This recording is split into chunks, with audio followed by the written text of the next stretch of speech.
go. That's a good one. Real nice one. Big walleye.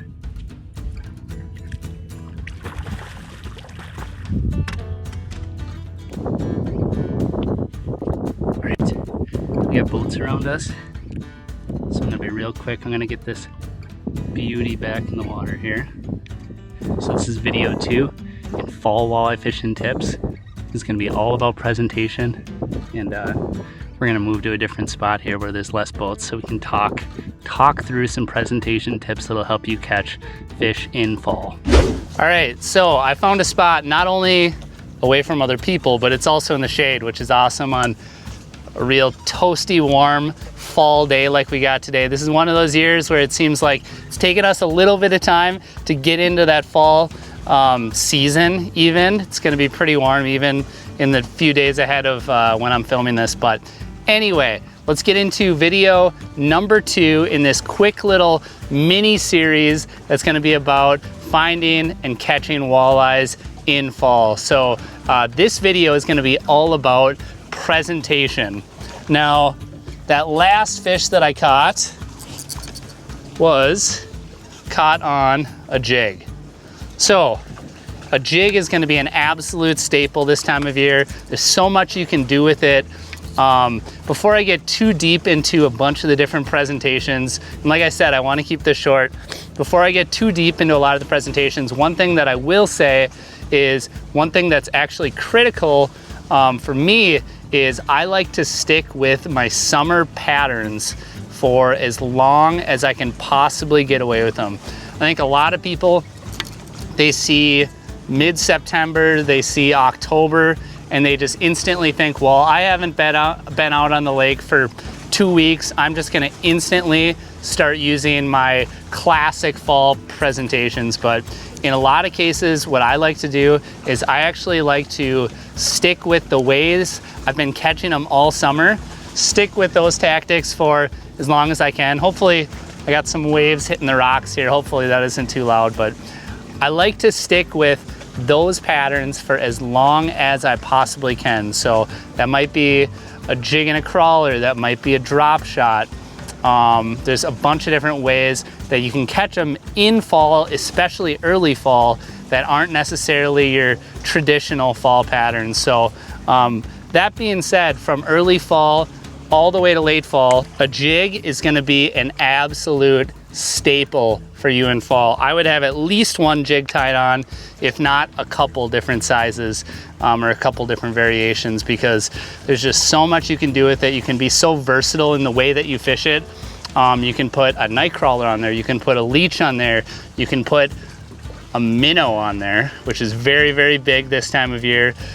So that is one thing I will say, as we get into fall, as temperatures get lower and lower, one thing that I'm doing more and more is reaching for minnows. So early in the fall, I'm still gonna use crawlers.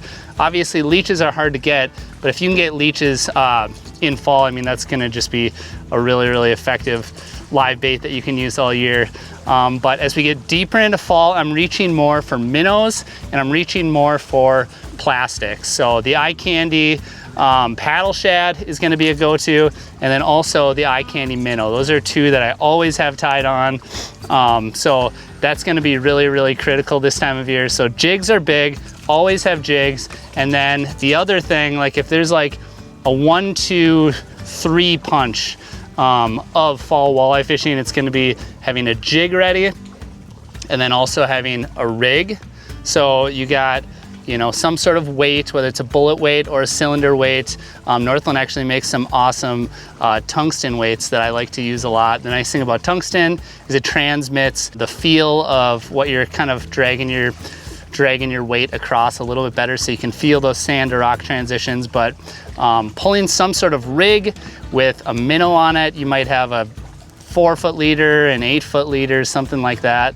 We've talked about that presentation in the past. So when you're fishing in deep water, for me, that's a lot of times where those live bait rigs are really gonna come in handy. So like I said, basically you have a weight and then a leader and then a hook with a minnow on it.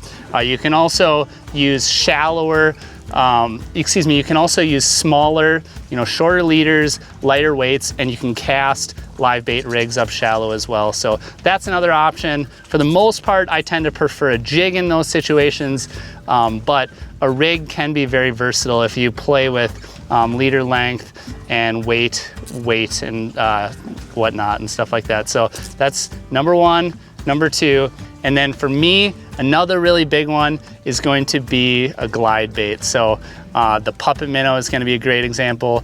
Like, I love using the biggest size puppet minnow, or actually one size down from that. So a 4 or a 5 are going to be my go-to in fall. A lot of times, no matter what you're using, I really like to upsize my baits in fall. So like a bigger plastic, like a bigger 4-inch paddle shad is going to be a really cool option for fan casting up shallow.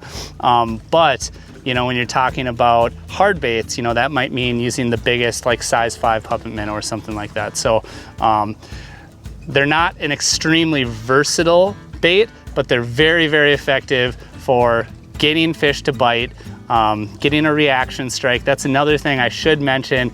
In fall, I either like to go very, very, very finesse or very, very aggressive. So puppet minnow, maybe even a plastic is an example of being really aggressive. And then any kind of live bait presentation, I would consider, in a lot of cases, especially when the water temperatures get colder and colder, sometimes to get bites, you need to drag it extremely slow, or almost just let it sit on the bottom if you have like a jig and a minnow or something. That being said, some days, snapping a jig and a minnow or snapping a plastic is going to get you the most amount of bites. So something to think about. I also got to mention that those are just my top 3 presentations, or the 3 categories of presentations that I like to use. Trying to keep this video fairly short and fairly concise as I can be, because sometimes I can kind of ramble on, but I know there's going to be people in the comments that say, oh, my favorite way to catch them is trolling cranks, or man, the most deadly tool in fall is a jerkbait. And it's like, I got all that stuff tied on as well, but I'm trying to keep this a little bit shorter. So if there are other presentations that you really love, some of your favorite ways to catch them in fall, put that down in the comments, because I think people can go down to the comments and maybe learn additional information beyond what's in the video. So not trying to exclude anything, I'm just trying to be concise with this video. But I'm gonna get back out fishing. Stay tuned, because we have one more video in this series, the Fall Walleye Bootcamp, I guess you could call it. And yeah, stay tuned, because there's one more video, and I think you're gonna get a lot of value from this last video coming out here soon.